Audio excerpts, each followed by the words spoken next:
Good evening mga ka-viewers. Meron tayong i-repair at ito ay isang stand ang brand. Yan o. So dalawa yan. Ito at saka ito.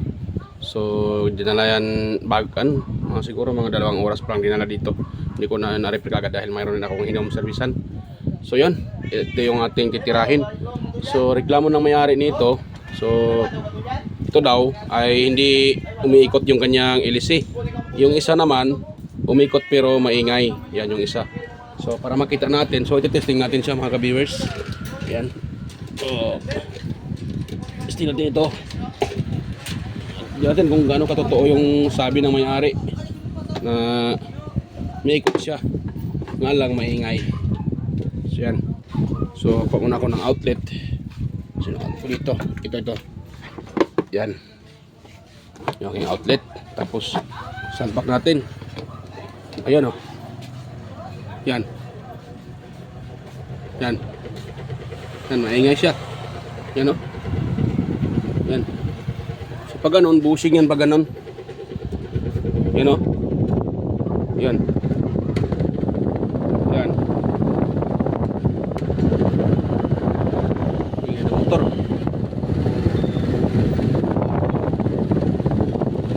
Yan. Yan, pag ganoon bushing yung problema pag ganyan, maingay siya. Parang ganoon, parang may nagkakayod sa loob. So pag ganoon, may problema yung bushing. Baka malaki na yung butas. Ito naman, sabi ng may-ari ay halos hindi makaikot or hindi talaga umiikot. So try din natin ito mga ka-viewers. Kung totoo yung may sabi ng may-ari na para makita natin. So ito yung kanyang power cord. So plug natin dito. Yan o. So on ko siya. Yan, nikot ko na yung kanyang ano. Yan o. Oh, yan. Pero walang imik. Yan. Kung hawakan, mayroon akong narinig na naramdaman na kunting vibration. Yan. Ayun. So yun yung kanyang problema. Ayan, so i-repair natin yan o i-repair ko yan. So samahan niyo ako sa pag-repair ng ano yan, electric pan na yan mga ka-viewers. Yan, ito tayo. Ganon. Yun. Dahil ko na siguro dahil dito ko na lang i-repair yan sa ano, ito sa aking maliit na mesa. Ito. Yan. Yan. So, yun. Yan.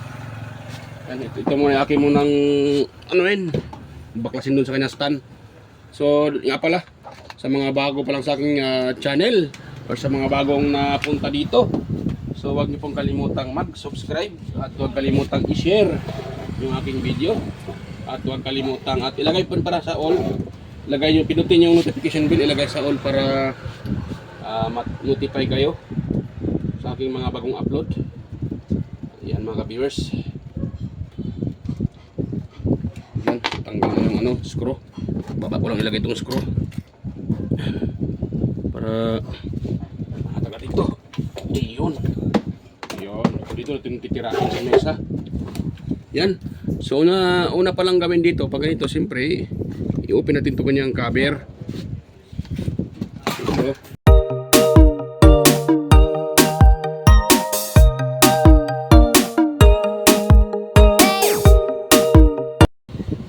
Yan. So yung kanya laman, makapal din yung ano niya. Ito pala ay tingin ko ano to mga ka-viewers, 70 watts yung kanyang motor. Ayan, 70 watts. Yan o, may nakalagay na. Ayan, 70 watts. Ano, 70 watts, kita nyo? 70 watts. Malakas-lakas din ito. Yan, so baklasin na natin tong pati itong kanyang swing arm.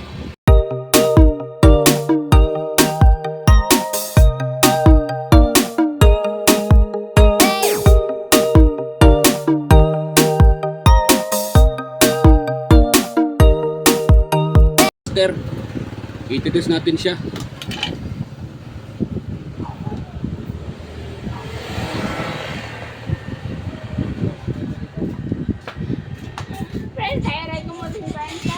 Yan. Tapos yan o. loads naman yung aking tester. Ngayon, itigas natin siya sa sa kanyang power cord. Kung mayroon ba tayo makakuha ditong resistance. Yan, pag ganun. So, set ko yung, ikutin ko yung kanyang pihitan. Ito. Matigas. So, na yung ito. So, may ikot. Yan. Yan.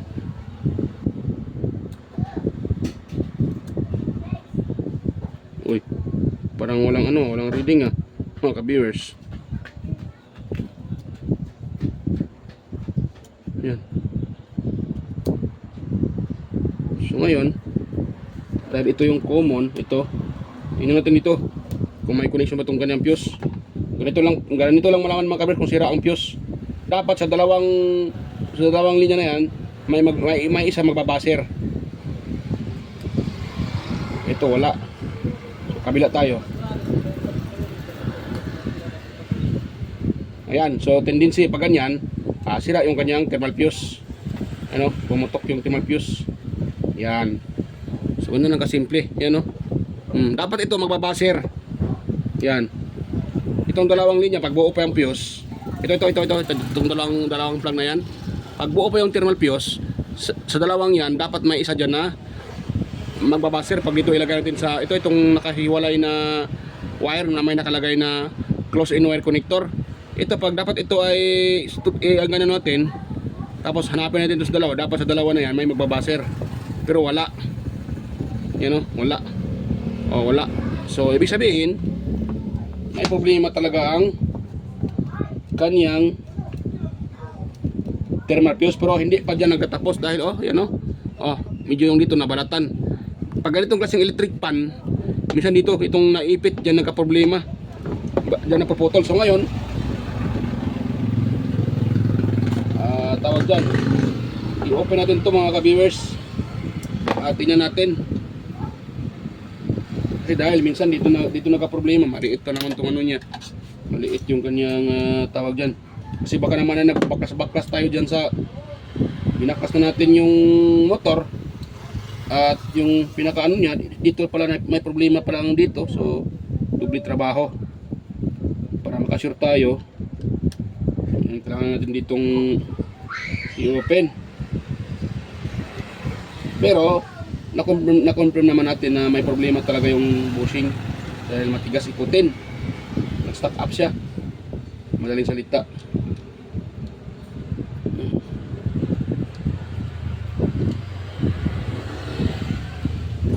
Hirap itong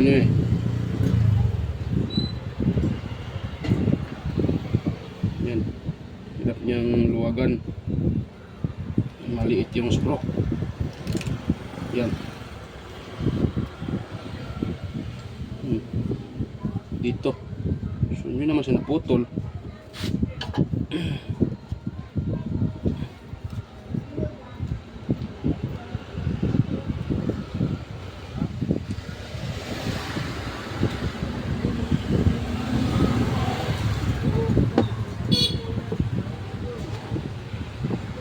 So para makasure tayo,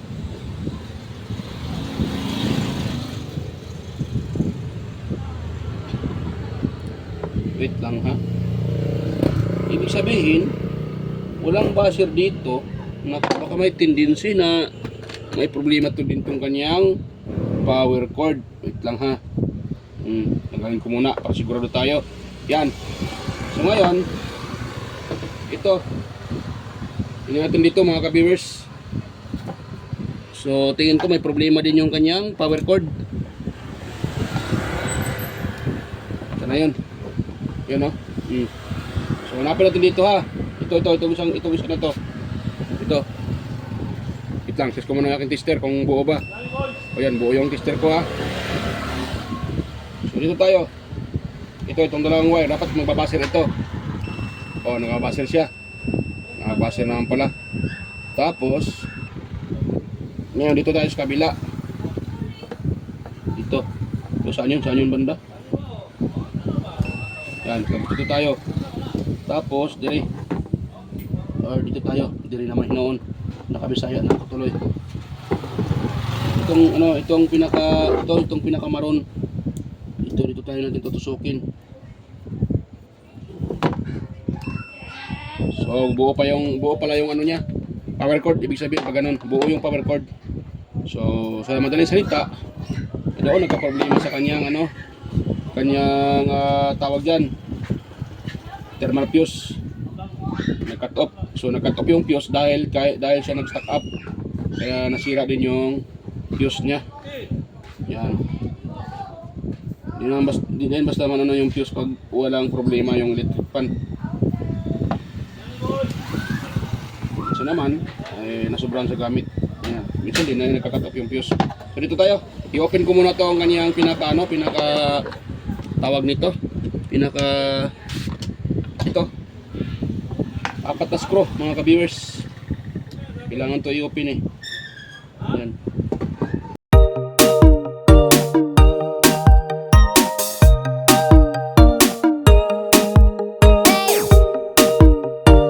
Talaga. Pero pag ito ay nahatak, naputol, wala na. Mahirapan na kayong i-repair. Ito pag yan ay naputol. Dahan-dahanin lang.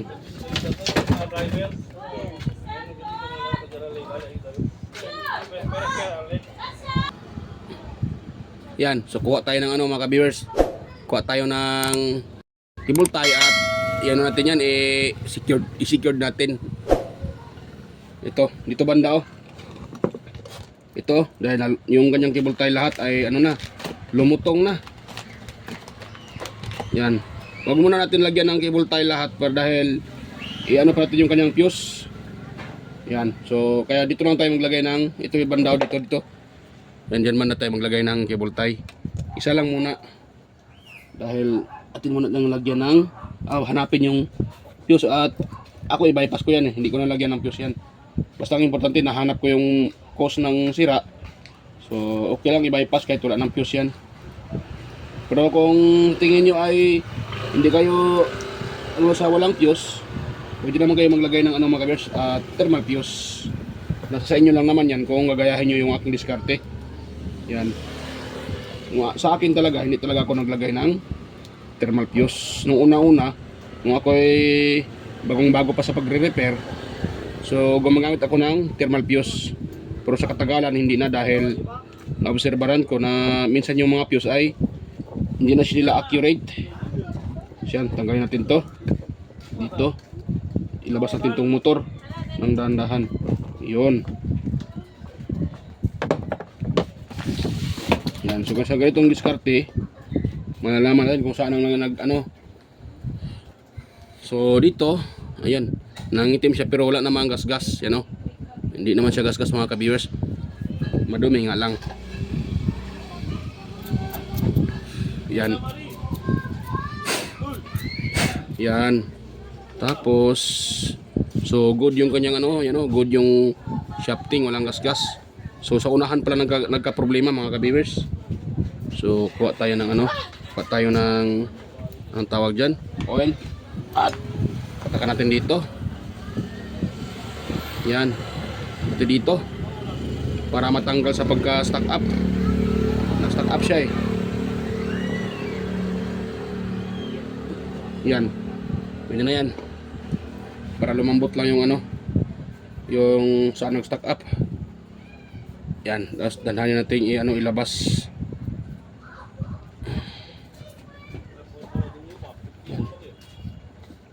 Yan. Yun. Tapos lilihain lang natin yan para mailabas mga ka-viewers. Kuha lang kayo ng liha para mailabas yung ito. Dahil tingin ko nag-stack up talaga siya. At may gas-gas ata ang nito, bushing. Dahil dikit na dikit. Yun Yun. Yun na natin. So bakit namatay yung namatay yung ilaw pag wing na, namatay yung ilaw mga ka-viewers. Yan.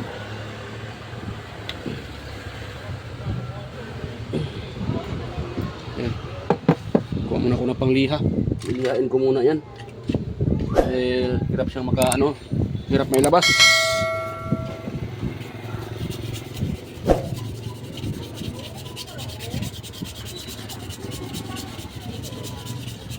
Yan.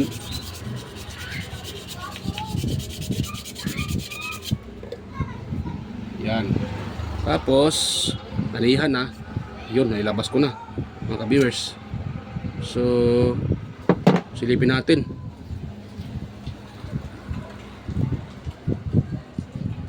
Parang may problema na yung bushing sa unahan. Yan o. Lang muna, linisan ko muna. Tingin ko lang may problema na yung bushing sa unahan.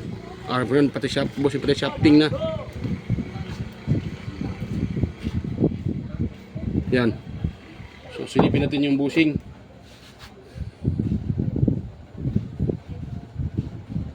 Muna. Kita ba? Yan o. Yan. Parang wala pa ata. Hindi klaro.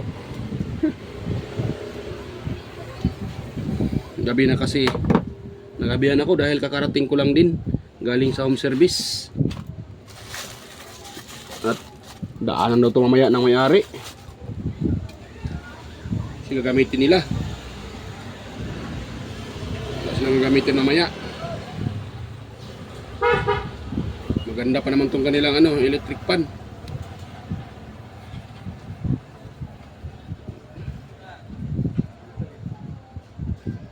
Yan. Yan ko muna. At inisan ko muna yung dumikit na dito sa bushing para matingnan natin kung talagang wala siyang gas-gas.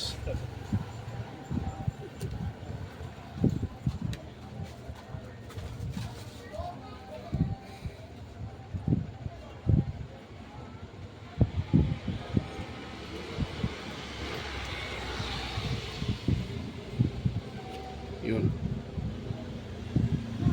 Silipin natin. Makita naman natin yan kung may may gas-gas. Ayun, parang mayroon na yun di ba? Yan yan may groove na. Namatay. Yun. Kita niyo ba siya mga kabisa, may groove. Yan groove na yan may groove na, di ba?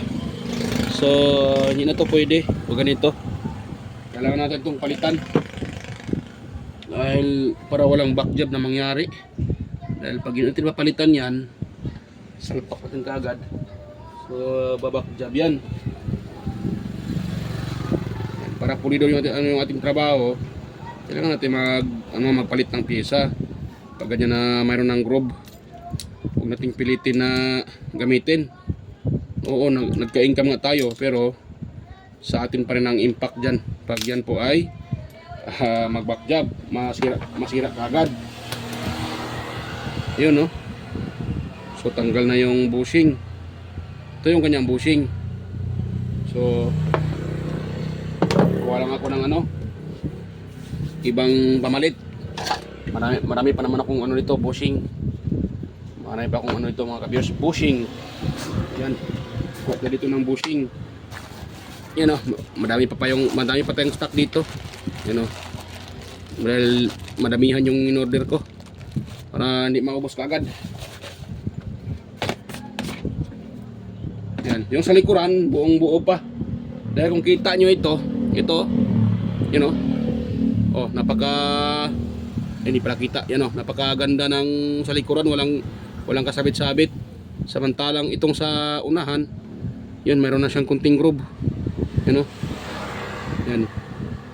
Hindi naman halata, pero kita naman natin doon sa bushing. Minsan kasi hindi halata dyan sa kanyang bushing sa shafting, pero sa bushing kitang kita yung groove. So hindi talaga maiwasan, ganyan talaga. Yan, parang kulang na itong kanyang boom. Kuha muna ko ng filter ng sigarilyo. Ito hatiin ko lang to mga ka-viewers para ilagay doon sa tawag dyan, sa kulang na foam. ito, kulang, dito kulang na. Nakulangan na. So, ito ilagay natin. Yan. Yun. O, diba? Ganun lang kasimple. Yan. Tapos, mamaya natin lagyan ng oil. Pag mailagay na yung ito kanyang pinaka lock. Yun. Saka ito, kahuli natin.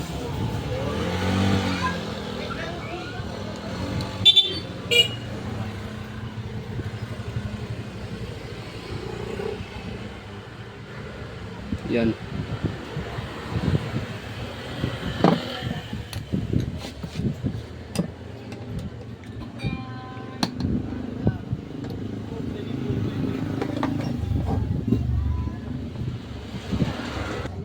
Yan. So, pero ito mga ka-viewers, so minsan hindi talaga maiwasan na ma-deform yung yan. So hindi talaga maiwasan pag ganyan ma-deform siya. Normal lang yan. Dahil sa ganitong klaseng lock, ito napakanipis yung kanyang lock mga ka-viewers. Yan, manipis siya. So hindi maiwasan yan na ma-deform siya mga ka-viewers. So normal lang yan na ma-deform. Yan, ang importante na lock siya dyan at hindi gagalaw-galaw ito. Yan. Yan. So okay na siya mga ka-viewers. Kaya yung mga bagong labas kasi ngayon, manipis na yung kanyang manipis na siya mga ka-viewers. Mas maganda yung sa una. Yan. So mas maganda yung sa una. Ito kasi manipis na. Yan So yun, lagyan natin yan ng oil para hindi tayo matagalan dito. Ito yung yan. Yun.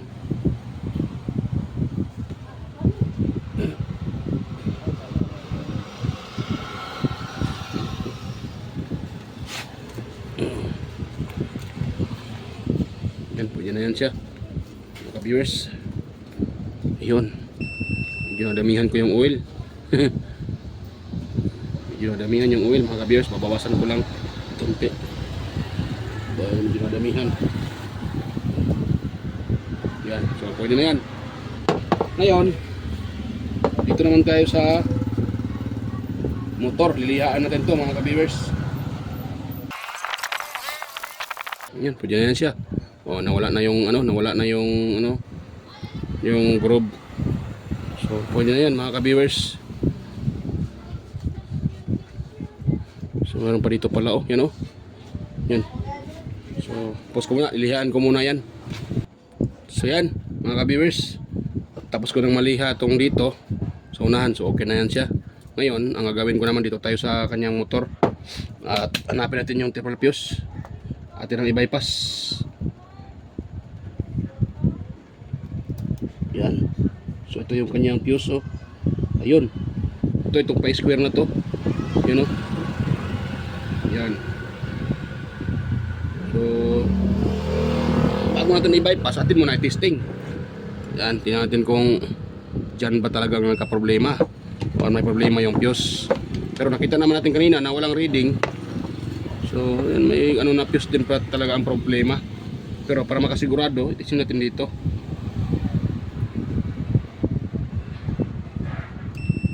Hindi pala nagtama yung dalawang tumama yung isang test probe sa isa, kaya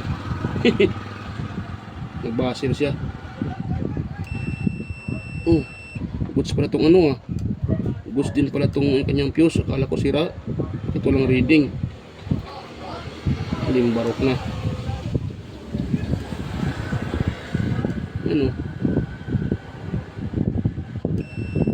Yan nagbabasir. Bakit walang reading dito? Ay, kagwang na. Yung barok na mga ka-viewers. Dito, titis natin tong dalawang linya. Ito yung makuha ditong resistance. So buo naman yung fuse niya pala. So baka doon sa switch. Pero may problema din talaga yung kanyang bushing. Kaya nagpalit tayo ng bushing. Tapos isa itong motor kung may reading siya dito. Yan, 939. So good yung motor pag ganito. Yan 39 ohms. Yan, di ba? Goods yung motor. So sabihin dito tayo buo din yung kanyang fuse dito. Ulan kabila wala, tapos dito mayroon pala. So buo din yung ano, buo talaga yung fuse. Yan, pause ko lang ng sandali mga kabers. Akin muna itong isa ulit, tapos i-ano ko, i-assemble ko yan. Hindi ko na ipakita para na rin tayo mahaba video natin. Pakita ko na pagtapos ko ng ma-assemble.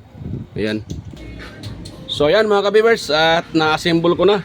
So ngayon pakita ko sa inyo, okay na to. Ayan, ayan o, Asahi. So yung isa, titirahan natin ngayon. So ito muna, wait lang ha. Hindi klaro, yan. So ipadoon ko muna. Ayan, para matesting natin. Ayan o. So ito yung plug. Naka-plug na yan mga kabibers. Ayan o, number 1. Nikot ka agad.